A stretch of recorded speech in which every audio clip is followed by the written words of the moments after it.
وَلِلَّهِ الْأَسْمَاءُ الْحُسْنَى فَادْعُوهُ بِهَا. Assalamu alaikum wa rahmatullahi wa barakatuh. Nahmaduhu wa nusalli ala rasulihil kareem. Amma ba'd. Fa'udhu billahi minash shaitanir rajim. Bismillahir rahmanir rahim. Rabbi shrah li sadri wa yassir li amri wahlul 'uqdatam min lisani yafqahu qawli. Alhamdulillah. Today we will talk about the name of Allah, Al-Wahhab. Al-Wahhab means the bountiful giver, the bestower of bounties, and the constant giver, ever forgiving, always giving. Allah subhanahu wa ta'ala has always been giving since He created the creatures, and by giving there is no shortage of any kind in His treasures. Whatever blessings we have, it is actually given by Allah, in which there are some blessings that we can see outwardly, and there are some blessings that are hidden from our eyes. We cannot even think about them. Then, likewise, remover of our sorrows and turning sorrows into joy, who replaces our poverty with wealth, the one who binds our broken hearts. He is also the one who fulfills our needs. He also hears and answers our prayers. When we fall sick, He heals us. Among the blessings given by Him, the greatest blessing is the blessing of guidance. That is why we pray in Surah Al Imran, verse 8 says, ربنا لا تزغ قلوبنا بعد إذ هديتنا وهب لنا من لدنك رحمة إنك أنت الوهاب. Translation: O our Lord, after giving us the blessing of guidance, do not pervert our hearts and grant us mercy from you, for you are the one who bestows abundantly. Man wants that Allah subhanahu wa ta'ala continue to bless him with his blessings, so then a person should first value it. Secondly, whatever he has, he should consider it from Allah subhanahu wa ta'ala. And then thirdly, that what Allah has given him, he continue to give to those people who are deprived on his behalf as a gratitude for the blessings received. If we treat other human beings well, then Allah subhanahu wa ta'ala will give us more. Ever since Allah has created the heavens and the earth, He is constantly spending and giving, but there is no shortage in His hands. Then it is the same, He made the earth for all creation, that is, not only for humans, but also for animals. There are all kinds of fruits in this land, and also the palm trees whose fronds are covered, and grain, tempting, and fragrant flowers too. فَبِأَيِّ آلَاءِ رَبِّكُمَا تُكَذِّبَانِ. O jinns and humans, which of the blessings of your Lord will you deny? The blessings are scattered everywhere. If a person meditates on these blessings, then there is no room for doubt. But in general, our eyes cannot see the blessings of Allah, due to which our life is generally disappointed or there are problems. Although our Lord is merciful, who owns the treasures of the heaven and the earth. When He wants to give, however much, whoever He wants to give it to, there is no problem. But if at any time He does not give us something, then there is a great strategy behind it. And we are sometimes angry with Allah for not understanding this decision of Allah and worry. Allah subhanahu wa ta'ala says, do not you see that whatever is in the heavens and whatever is in the earth, Allah has put everything to work for you. That is, the forces of the heavens and the forces of the earth are all at your service. Innumerable blessings which we cannot count have been subjugated by Allah Almighty. Surah An-Nahl verse 10 to 12 is a translation. He is the one who sent down for you water from the sky, from which you drink, and from him the trees where you graze. and it is a sign for those who worry. And for you, the night and the day, and the sun and the moon, and the stars, and are subject to his command. Indeed, there are signs in it for the wise. All these changes of day and night, the changing of the seasons, this is the appearance of the sun and the moon, and then they hide. All these are blessings for man. Then it is the same for man and his needs. We ask for some things from the Lord, but Allah Almighty has given us much more than that. When a person comes into the world, Allah gives him eyes, ears, heart, and mind. He learns many things by watching. One learns a lot by listening. Then, with language he speaks, he can express. Then he ponders and he goes on setting the goals of development. Also remember that Allah subhanahu wa ta'ala has given more to some, less to some. That's why man should be satisfied with Allah's distribution. If something is lacking in his life, then he should not be angry with Allah. Rather, one should be grateful for it because it has Allah's special wisdom. Sometimes Allah Almighty does not give a thing temporarily, but when a servant asks Him, Allah Almighty makes His mercy public. These blessings are not only for those who obey Him, rather, these are for everyone. He also gives to the disobedience. He is giving even to those who do not believe in Him at all. The Messenger of Allah sallallahu alaihi wasallam said, when you see that a man is being given sustenance in this world despite his evil deeds, then understand that he is being let loose by Allah. Then that Allah subhanahu wa ta'ala gives man so much that man cannot. Verse 34 of Surah Ibrahim is a translation, and he gave you of all that you asked of him. And if you counted the favors of Allah, you would not be able to count them.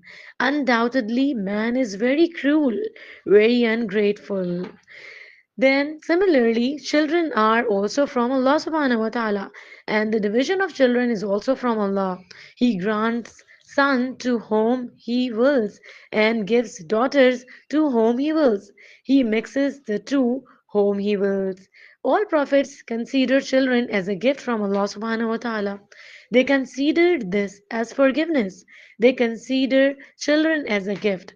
Therefore, when they don't have children, they ask Allah and ask no one else.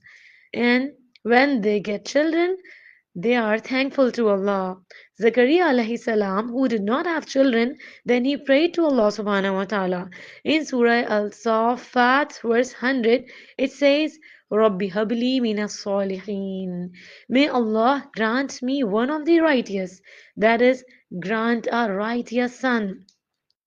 Suratul Anbiya comes in verse 90, says, فَاسْتَجَبْنَا لَهُ وَوَهَبْنَا لَهُ Yahya. So we accepted his supplication and granted him Yahya alayhi salam. Allah gave him a son and named him Yahya alayhi salam. Then in the same way, the people of faith also pray for their families. There is also a famous prayer among them.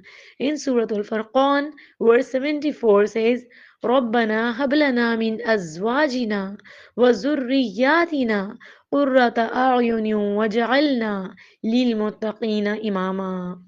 Translation: O our Lord, give us the coolness of our eyes from our wives and our children, and make us the Imam of the pious. Allah Almighty also says about Dawood alayhi salam, it was we who gave David a son like Solomon. So when the children are good, be able to have children, so it should not be understand that all this has happened with our hard work and our efforts. Giving a child and educating him well and setting his goals for success in this world, all this is actually a reward from Allah subhanahu wa ta'ala. Because if Allah does not want to give someone, then no one can give. Allah Almighty says in the Holy Quran, If Allah opens the door of His mercy for people, no one can close it. And if Allah closes it, then no one can open it. Then it is the same, the people to whomsoever give something, they give money given by Allah. For example, if parents give good education and training to their children, from where do they give it? These parents are blessed by Allah and they are giving them to their children. It does not belong to them. They do not have their own perfection. Then likewise, Allah Almighty not only gives children to man, provides sustenance, rather, may Allah grant us knowledge and wisdom. It comes in Surah Al-Baqarah, verse 269 says, يُؤْتِي الْحِكْمَةَ مَن يَشَاءُ وَمَن يُؤْتَ الْحِكْمَةَ فَقَدْ أُوتِيَ خَيْرًا كَثِيرًا. Translation: Allah gives wisdom and understanding to whomever He wills, and whoever is giving wisdom, surely he has received much good. Then likewise the success of prayers, success in good deeds, all this comes from Allah. And then all that a person is going to get in this world and in the hereafter is given by Allah.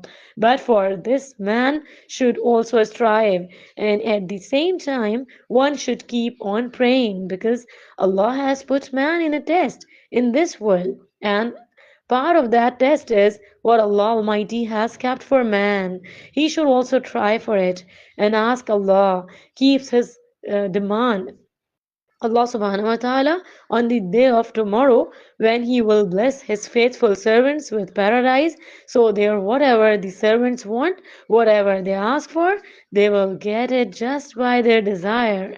That is, both effort and prayer have been placed for man in the world, and there is only desire placed in man in the heaven. It is mentioned in the Holy Quran, there will be fruits for them in paradise, and whatever they ask for, whatever they wish for, and they will get it as soon as they wish. Then that if anyone wants children in the world and he takes the longing or desire of children in his heart, if he leaves this world without children, then Allah will grant him those in paradise. Man wants to find all the things in the world, but the world, being a place of examination, is not a place of fulfillment of desires. Here Allah Almighty has sent us to fulfill faith and righteous deeds. Then that there is no shortage of anything in the treasures of Allah. Allah is the giver. We should keep asking Him with joy. Hazrat Solomon, peace be upon him, was a prophet of Allah and the most pious man, and inherited the kingdom from him.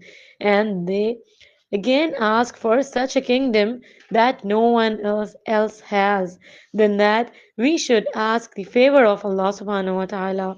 We should seek His blessings. We should ask for mercy. Whenever a person wants anything, he should simultaneously invoke Allah with various names.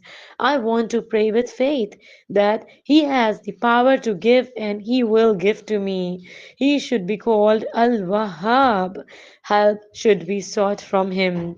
This word is Al-Wahhab. There must be double H in it. So we have to pronounce it Al-Wahhab. It is not Al-Wahhab. This is the wrong pronunciation. So, help should be sought from him by saying Al-Wahhab. Then that if a person does something for the pleasure of his Lord and he trusts in the Lord that he will reward him, so no wealth in the world can compete with such a reward. That's why people of faith, if you feed a hungry person, you say that we are feeding you for the sake of Allah. We do not want any kind of reward or thanks from you. Similarly, it is after knowing this attribute of Allah subhanahu wa ta'ala, Al-Wahhab, one should try to give others within oneself and expand in giving. That is, he should give charity to the needy. Similarly, if he is not in need, give others gifts. Similarly, give your time, give your advice, and remember that one should not show favors after giving. The fact is, if we get knowledge of these names of Allah subhanahu wa ta'ala, and let us change our behavior accordingly, so our life will become very happy, inshallah. Oh our Lord, O the Lord of the worlds, Ya Rahman, Ya Rahim, Al-Wahhab, grant us your special mercy, your special guidance and ability to do good deeds. Ameen Ya Rabbal Alameen. Wa akhiru da'wana alhamdulillahi Rabbil Alameen. Subhanakallahumma wa bihamdika. Ashhadu an la ilaha illa anta. Astaghfiruka wa atubu ilayk. Assalamu alaikum wa rahmatullahi wa barakatuh.